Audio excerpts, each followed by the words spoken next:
Hello, New Bedford Public Schools community. First, let me thank you for your continued support and understanding as we go through this situation together.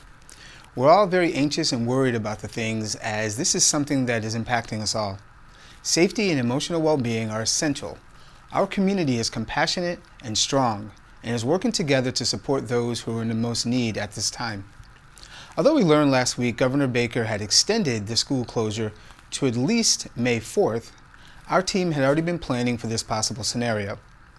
During this time, our priorities remain at promoting the health and safety of all students and staff, having continuity of the teaching and learning process during the suspension of classes, and providing meals for New Bedford students while school is not in session. Also, consistent communication to keep our families updated, and effective processes and operations to support the above priorities, including cleaning, security, and business operations.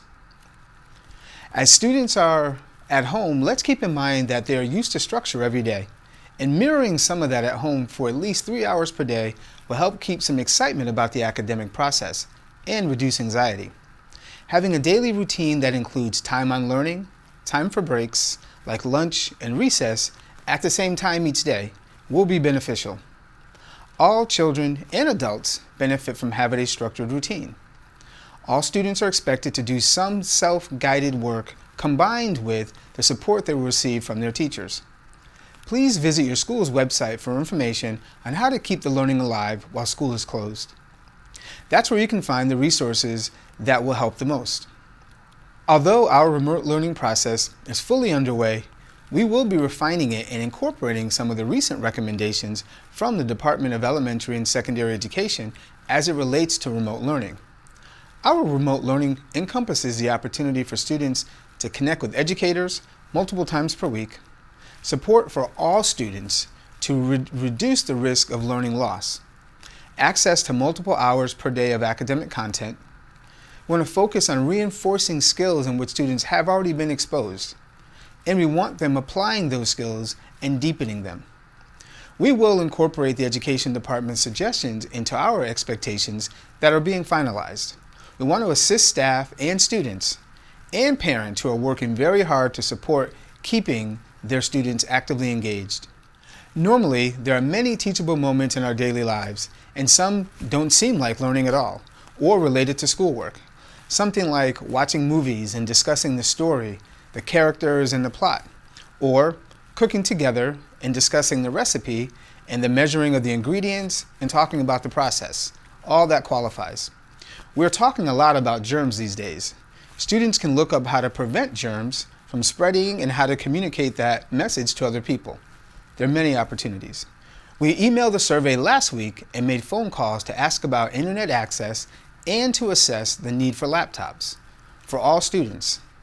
We also asked parents to update their contact information, cell phone numbers, and emails. We know that nothing takes the place of in-person communication, but many of you have been contacted by staff in these first couple of weeks. All teacher emails are on our website, newbedfordschools.org, so please email or call your school if you don't have an email address. I just want to highlight a few other key points. Our food service department, I want to give them special thanks for prepping and distributing over 18,000 grab-and-go meals this past week at Gomes Elementary, Lincoln, Kearney, Haymack, Campbell Elementary, and Keith and Roosevelt Middle Schools. For Monday, March 30th and Tuesday, March 31st, Normandin Middle School will distribute meals. Lincoln Elementary will not distribute meals on March 30th and Tuesday, March 31st, but will resume again on Wednesday, April 1st. Also on Monday, March 30th, we will begin daily meal distribution in the Brickenwood housing development, also beginning at 11:30 a.m. to 1 p.m. like the other sites. Remember that our buildings remain closed to the public, but please contact your school if there is something you need. Also, our technology department has been preparing close to 7,000 laptops so we can get them out to more students who are in need. You can share this information on the survey link that was emailed to you last week, or again, go to newbedfordschools.org to access the link. We continue to share resources in multiple languages that provide information for many of our families. It is very important to provide social-emotional support to our students and there are also resources for our parents.